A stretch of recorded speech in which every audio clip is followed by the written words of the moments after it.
welcome everybody. Welcome to the pre-admissions game by Fraser's Gamsat, where we're going to be discussing all things Gamsat interview and really medical and biomedical lifestyle. I was just having a chat to one of our senior tutors downstairs, Mo, and we were saying, look, we're filming we're recording the first Fraser's podcast episode, and he said, for the relaunch of the relaunch of the relaunch. So, so we're setting off, I think. So this is now the podcast. This is the one. We are making it this time. Your podcast people. Exactly. For all things Gamsat and interview. And then speaking of podcast people, I think it's time we introduce ourselves. So who are you exactly to be the podcast person? Yeah, great question.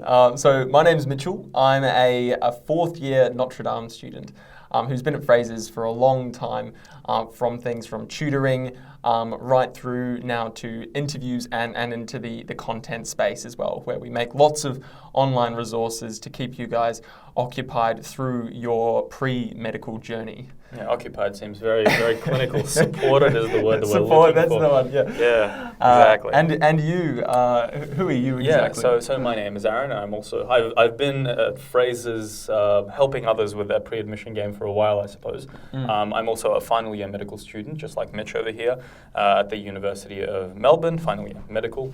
So I've sort of worked in the content space for a while now, content and lecturing. It's quite nice because now I've been at Fraser's long enough that occasionally I bump into people at the hospital that are first year medical students, and they say, I remember you from that section 1 class, or I remember you, we met in Perth when you were doing that master class. So we're sort of old blood, is that what you say? I mean, I think you're a bit of a dinosaur. A bit of a dinosaur, yeah. I've been lurking in the shadows at Fraser's for a while. Exactly. So that's us in essence. And Mitch, do you want to sort of give a brief overview of what the point of this reincarnated podcast? Reinvigorated. Reinvigorated is a much better word. Yeah. So with much vigor from both Aaron and myself. Mitchell and Aaron. Yeah. So what's the point? What are we trying to achieve here?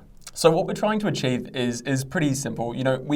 We are well aware that Fraser's has a huge amount of really helpful content in the academic space.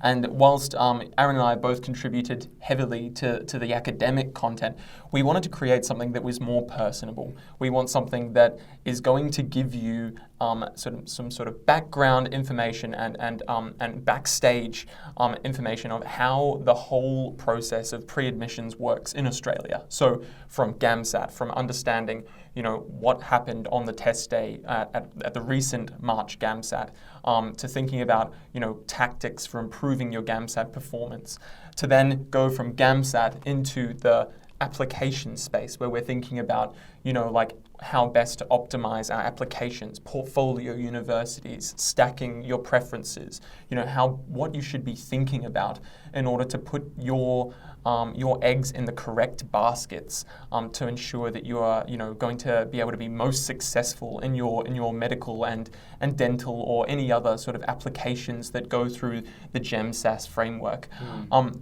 And then we move into the interview space, and we're really big on interviews. Aaron and I have been in the interview game for a while now as well, having served on the tutor team for a while as well.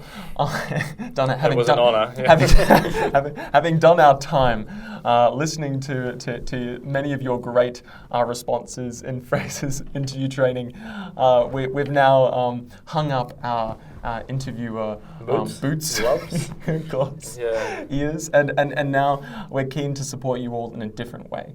So we want to ultimately give you some ideas of how universities run their interviews, give you some tactics for tackling the MMI panel interview and other things that we think are really important to help you be successful in the interview space. Yeah, exactly. So really, this is going to be a channel that is a lot less about practical physics tips. I think we do that very well in our PBLs and our classes already. This is really going to be more about, I hate to use the word lifestyle, but it's about advice, and it's going to come from our experience and the experience of the people that we interview. And we're going to try and get a real breadth of guests here from people who've, as Mitch said, just recently sat the March Gamsat. So, we could all collectively figure out, what went on. Was it hard? Was it easy? How did it change? All the way through to hopefully eventually some sort of senior staff that have taught Gamsat for a while, and maybe people from the medical sphere as well. Really, we're here to show you that the whole medical and biomedical education process is very human. It's not dry, it's not textbook, and it's very multifaceted. And at the end of the day, we really hope to help you, but also keep this interesting. It's not going to be didactic, but it's going to be very practical advice. And with that, we want to keep open lines of communication with you all. So, ultimately, we want to be hearing from you. We're going to leave in the show notes, a little email box for where you can post questions, things that you want us to focus on in the podcast. Ultimately, we are going to deal with all things pre-admission, but there are things that we know from our experiences with our pre-admission game, but there are other things that you might have encountered that we haven't considered yet. So please tell us as well what you're interested in learning about, and we will do the hard yards for you, work out what's most accurate and up to date, and then deliver the content in a way that's palatable, something that you can do while you're on the tram heading to uni, something while you're exercising on your 2 hours of allotted exercise if you're in Victoria. Rip. So anyway, that is exactly what we're trying to achieve in our podcast, and it's not supposed to be didactic. We want it to be, in a way that's palatable, but informative in a way that's, giving you behind the scenes access. So exactly. I think with that lockdown comment, Mitch just made this podcast a historical record of life during COVID in Victoria. We're going to hear this in a museum in around 200 years' time. Absolutely. But yeah, speaking of doing questions on a tram, by the by, I think it's time we move forward and have a chat about, what is our experience actually doing the Gamsat? So, Mitch, can you tell me about, well, first of all, when did you sit the Gamsat, and what was it like sitting the Gamsat when you did it? So, I went through the Gamsat in the third year of university. So, I waited until the very last moment, the month before I had to do my applications to sit Gamsat. So that would have been 2015. It's 2017 that I sat my first and only Gamsat. Yeah, it's been a while. and I found it traumatic, if I had to put it into one word. But ultimately, I did my one Gamsat, and I think I did it on the same day as you, Aaron. We were at the same place at Flemington Racecourse, in a sea of 10,000 students or however many people sat Gamsat. Yeah, you just made that number up. I pulled that out. Yeah, we don't know. That out. We don't know that for sure. We'll take that out of editing. Yeah, but there was certainly the whole racecourse was filled with people.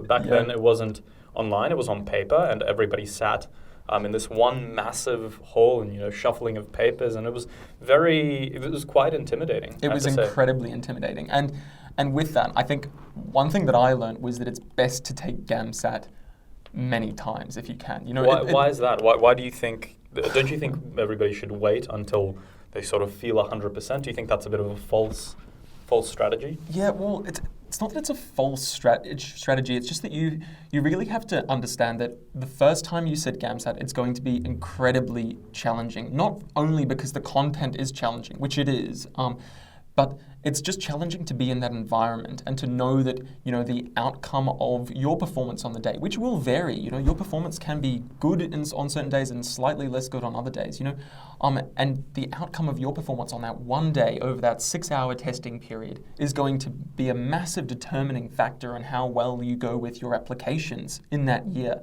If you waited, like I did, to sit it at the last minute in third year, but you didn't have that experience so much, did you, Aaron? I mean, you did it a couple of times, didn't you? What was your experience? Yeah, so I agree. I certainly, I experienced that same sensation. When you walk into that hall for the first time and you face all of your competition and you think, Jesus, this is one hall of people all gunning for the same position that I'm gunning for. And, there's a very limited number of medical spots, of course, as we know, and then very tight competition. It was very intimidating. But I did sit it twice. So the first time I sat it was in second year in March. I think, if I'm going to take the liberty and assume that in my experience, that's sort of the Comic Sans of Gamsat. That's sort of the very common way of doing it. People usually sit it in that March of second year. But really, what I think is that that's quite an arbitrary time to sit it, right? I mean, like, people say that you need, year 12 physics, first year chemistry and biology in order to sit the Gamsat. So in theory, really, you should be more or less good to go in September of first year from a purely knowledge point of view. But as Mitch was saying, there's a hurdle in terms of the intimidation and anxiety. But more importantly, I think there's also an aspect of the Gamsat that people rarely mention, and it's not just evaluating the core content that you've learned, it's also evaluating your ability to analyze content, right? Absolutely. So sort of a psychometric exam. So what do you think of that? We talk about that word psychometric a lot. What does that mean, Mitch? What do you think?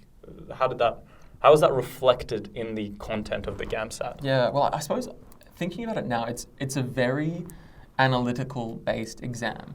But it almost requires a kind of maturity in your analysis and your approach to the questions. And I think that in second year, even though it is even though you may have all of the tools in theory to sit the exam at the end of first year, you'll find that as you go through university, and even after university, if you're a mature student thinking about going down the medical path as well, you will have a maturity in your approach to the analysis of these questions, and so you'll improve as you do it for longer and longer, and as you have repeat sits of the Gamsat, which I think is why I would encourage you to do it a couple of times if you can. And we understand that it's expensive. I mean, we don't want to narrow the focus of this podcast to just telling you guys to sit the Gamsat again and again. The reality is that it's multifactorial. The more books you read, the more you travel, the more you study a diverse spread of university subjects. Take your breadths or step outside maybe of your science domain if you have the opportunity to do that. All of these things help you analyze the information in the Gamsat better. And what I think Mitch and I were talking about earlier today before we recorded this is that, unfortunately, one of the things that probably improved our capacity to teach and do the Gamsat by a mile is actually being in medical school, because it's the same sort of it's quite unfortunate, but that's what they teach you, that sort of analytical thinking to build on the information that you have and integrate new, the question stems into your existing knowledge to evaluate. So it's almost like yes, the exam is not representative of you as a future doctor, but heck, the style of questioning and the style of thinking that they require from the Gamsat actually lends itself really well to the medical field. So it's not, the ASA are not completely shooting in the dark when they bring you this exam. It is reasonably well justified, I have to say. One of the things that we also like to talk about with the Gamsat is that it's sort of, in a way, the way I rationalized it to myself, or rationalize it retrospectively maybe, and make the process more enjoyable, is that, as Mitch was saying, it's not a stab in the dark. It's not an arbitrary test. When you think about it, it actually models what you're going to be doing in the hospital, because when you do a ward round, what do you actually do when you see a new patient? Well, first, you listen to them. You listen to their complaint, you listen to their social background story, and that's sort of the section one situation where you read between the lines and put together the puzzle. Then what do you do? Well, then you tell them what your plan is. You're going to say, well, okay, thank you for speaking to me. I understand your concern. You empathize with them, and you tell them, okay, we're going to do these tests. This is how we're going to proceed. And then once you're done with that encounter, and that's sort of the section 2 communication test. And try and appreciate things from their worldview as that's well. And really I think seeing things from their perspective as well, that's where the true, empathizing, really comes in. And I think that that's the kind of thing that people from non-science backgrounds really excel at. When you're thinking about things, when you're reading sources in your arts degrees and whatnot, you're learning other people's perspectives and how to incorporate other perspectives into your own worldview, and also to see other things from other people's worldviews. And I think that is really powerful, and that does, that is tested in the Gamsat. And then once you've done that, then you move on to the section 3, which is when you step back with your team and you actually analyze the science, you analyze the data, you consult the appropriate guidelines or experts if you need to, and that's when you come up with the actual medical treatment plan. That's where the science happens. So that's another way in which the Gamsat parallels the actual work, and another reason why we shouldn't be flippant about saying, oh, it's just a hurdle. Having said that, though, we did also mention that if you do end up taking it multiple times, we respect the fact that it is expensive and it's challenging. So one of the things we're also going to focus on in this podcast, and I think Mitch can definitely echo this, is that it's not meant to be all-consuming. If you let the Gamsat consume your life now, it doesn't end, because then there's medical school, then there's medical exams, then there's exams and specialty training. Yeah. So it's important to balance your, still get to that part-time job, get to that volunteering position, hang out with your friends. And Absolutely. there's a collegiality, I think, that's often, I think you like to talk about this, Mitch, the missing collegiality perhaps in some of the Gamsat preparation gets a bit competitive. Oh, we were just reflecting on this the other day, thinking about the fact that during our pre-admission time, yes, we were during undergrad together. Aaron and I were actually in the same undergraduate course together, but, we didn't really pool our resources together and stick our heads together when we were thinking about our preparation for medical school. It was sort of something that was done in isolation, in quasi-competition. And I think that, it's really important that you try to stay away from that as much as possible, and just to be, as helpful to one another as possible, share resources, try to give your mates the best shot, because ultimately there are many places at medical school. You think that potentially your friend's going for the same spot as you, but there are actually loads of spots in Australia when you get down to, when you think about it on that level. So helping each other, making sure that you're able to keep each other balanced and maximize each other's potential is really what's going to ultimately lead to you all doing as well as you possibly can. Because again, once you get into medical school, once you become a doctor, that open communication is not something that, it's not a suggestion, it's necessary. You don't talk to somebody, you don't ask a question in the hospital, that's going to be a negative patient outcome, right? So it's necessary to start that early and make sure that you do put together those study groups. And I mean, for interviews, which we're going to talk about in a second, even more important. Yeah. But the thing that I really want to sort of tie it back into is, so overall, what did you learn from your Gamsat experience? What did you learn about yourself? And what advice would you give to a first-time Gamsat sitter? Well, I suppose it's a big question. I think the biggest advice that I would have is just make sure that you don't leave it as late as I did. Because when you have the added stress of this is your last chance to have a smooth run, we talk about the smooth run into medical school as a postgraduate, where you've started your undergrad, you finish your undergrad in a normal amount of time, in the 3 years, and then straight into medical school. That would be the smooth run. And not everyone takes that path, and, there are so many valid, great paths that broaden your worldview, and, then you can lead to a great, medical education and go on as a doctor. But, if you're wanting that, smooth transition into medical school, I think that you really want to have a dry run at the Gamsat, where not everything is resting on that one, attempt. Because for me, that really complicated, my stress at the time. There was the stress of the Gamsat. Yeah, there was the big, room full of people. But then there's also the, oh crap, this is my one chance to get this right. Until, obviously you just do it again next year. But my chance to get it right the first time and to smoothly transition into med school as I wanted to do. Yeah, so I sort of had the luxury of sitting at first time March, second year, and then I learnt about the format and I learnt about the stress, and I could put together strategies to help me focus next time. I had a score in my back pocket, so I knew worst comes to worst, I already have something there that I can cash in, a chip that I can cash in, and at the same time I was able to build on my previous performance and pull off a better score. And I think because you had that comfort, you knew.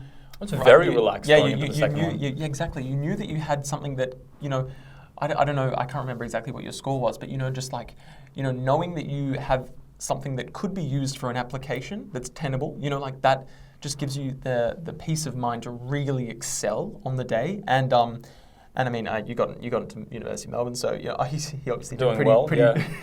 You did all right. Pretty happy with myself, actually. Yeah, peaked in undergrad. Yeah, peaked in. Let's hope not. Moving on to interviews, I think that this is actually something that is very pertinent to us right now.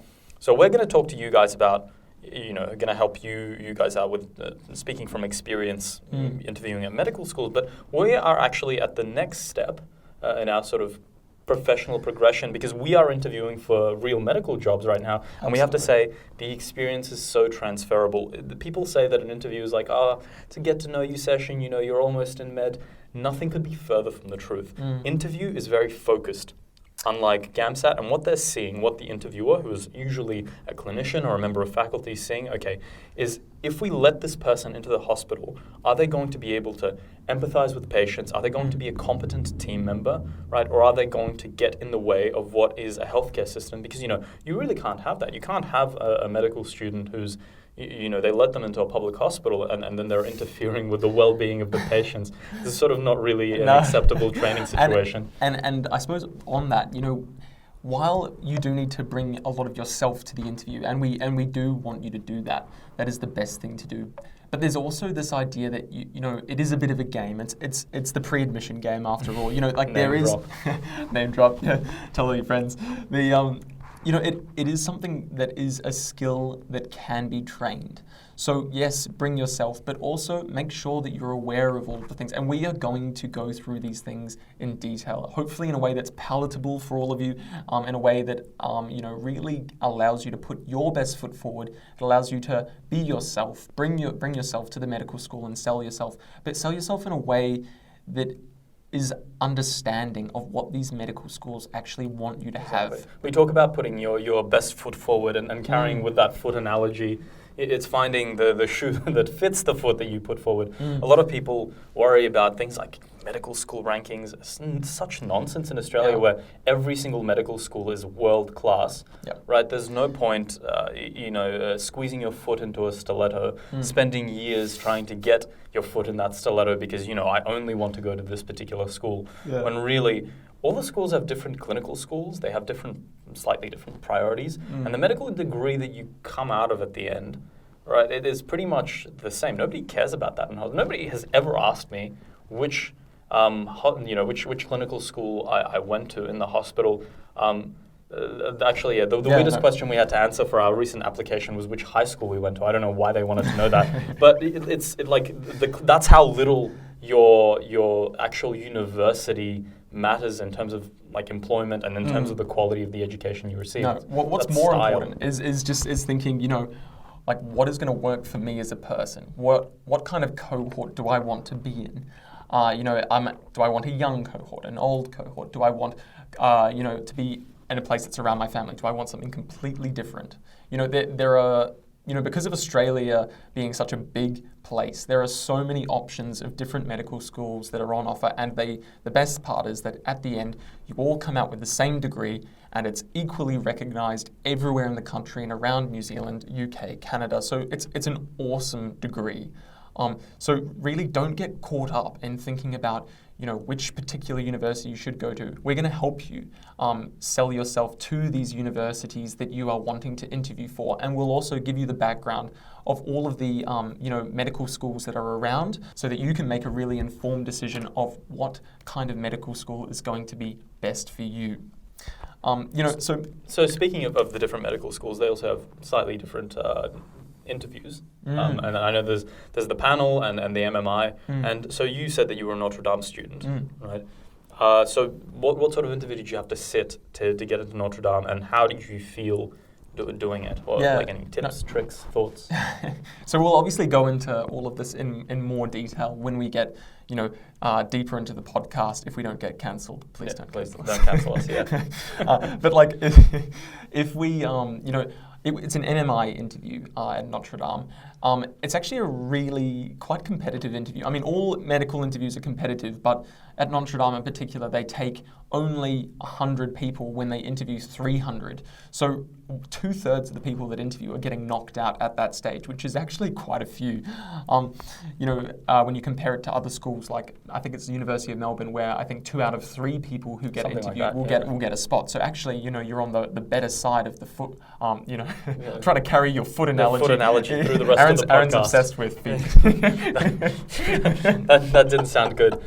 But the actual meat and veg of the MMI, how did it work? So it wasn't just the one room with panel of interviews. Sorry, let me get back to that. So we were, it's a pretty standard MMI from most respects. And for those playing, playing from home, MMI is mini multi-interview. Yes. Yeah. So you are doing lots of little interviews. Maybe it's mini multi-interview. Yes. I never know which M stands for what. I read it once, and then I've called it MMI ever since. I have no idea. Anyway, what we did though is that you have these series of really small, short, sharp interviews. I think we had 6 of them, and they all take about 6 minutes. So you're in and out like that.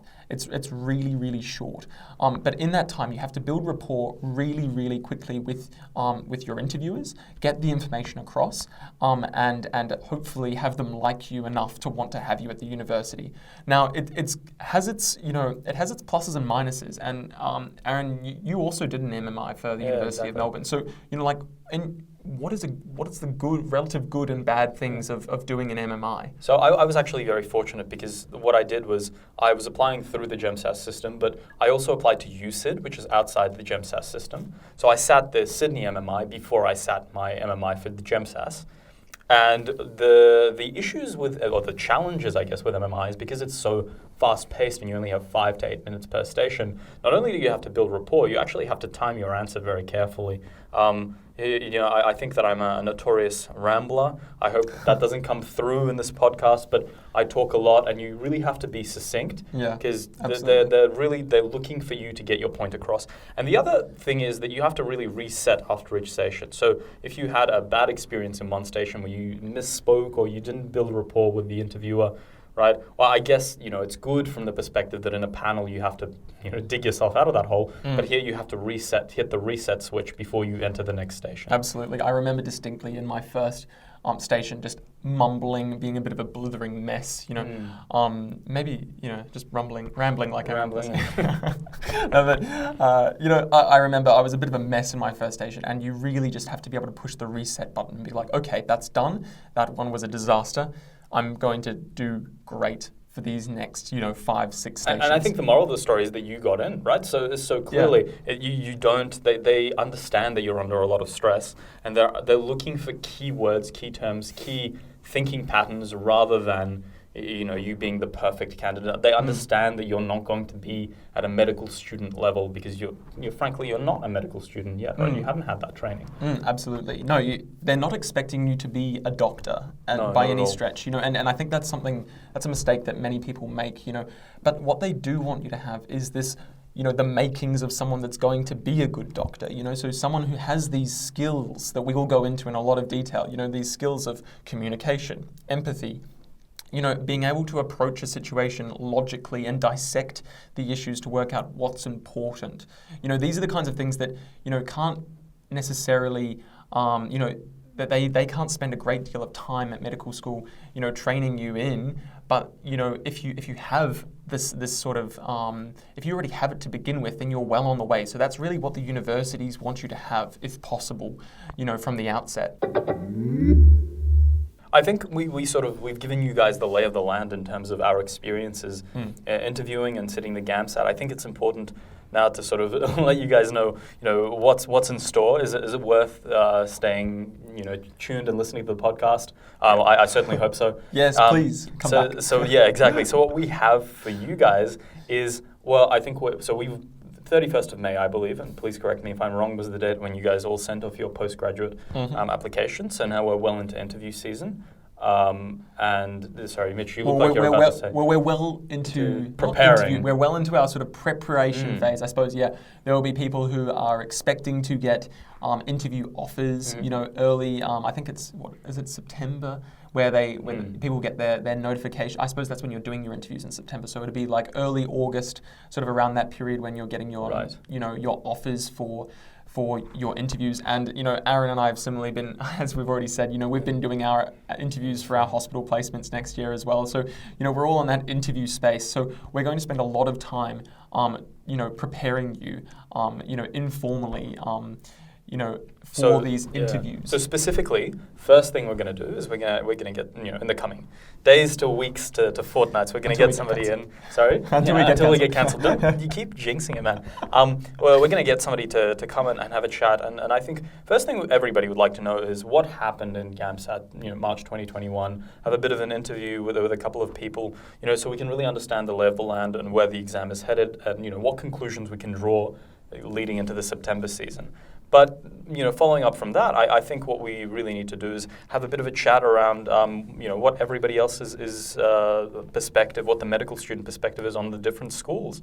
And we're going to get somebody from each of the different medical schools to come in, have a chat, and, talk about their values, talk about what they think is important, what's the student lifestyle and the education system at that particular medical school like, so you guys can make an informed decision going into, first of all, say the right things in the interview, but also more importantly, think about, your preferences leading into your medical education. Absolutely. And I mean, there'll be some of you who are going for your interviews this year. There will also be people who are in second year of undergrad, who may have, have done the Aaron route of, doing their Gamsat already. I'm really keen to coin that as the Aaron route. I'd be we'd be capping 2/3 of the Gamsat population. The Aaron route. Yeah. So taking the Aaron route, you heard it here first, everyone. Exactly. So you might be doing the Aaron route. You might also be doing the Mitchell route of doing it at the last minute. Yeah. Maybe not recommended. Yeah. But the bottom line is wherever you are in your pre-admission game process, in the pre-admission game, we are here to help you sort of get some information around the topic, make the best informed decisions for where you want to go with your applications, and also to ensure that you are able to put your best foot forward in your interview for the best possible, result. Since Mitch and I are such avid listeners of the Economist podcast, we're going to steal one of their bits. Yeah. Don't worry. I think this is us giving credit to the Economist so they don't sue us for copyright. But in essence, what I thought we'd do is we'd wrap up of this episode with a bit of a fun quiz that's sort of medically related, but sort of also to put your guys' minds at ease, I suppose. Mm-hmm. So my first question for Mitch is, we've talked a lot about the big exam hall and the competition, but let's get down to brass tacks here. How many medical students are there in actual fact in Australia? Give me a ballpark answer. What do you think? Okay, so how many people have you got in your year? Maybe 400 or 500. I know my university is small, but you've got around 4 or 5 years of sort of medical schools that big. So you're looking at sort of 2,000. It's going to be around 10,000?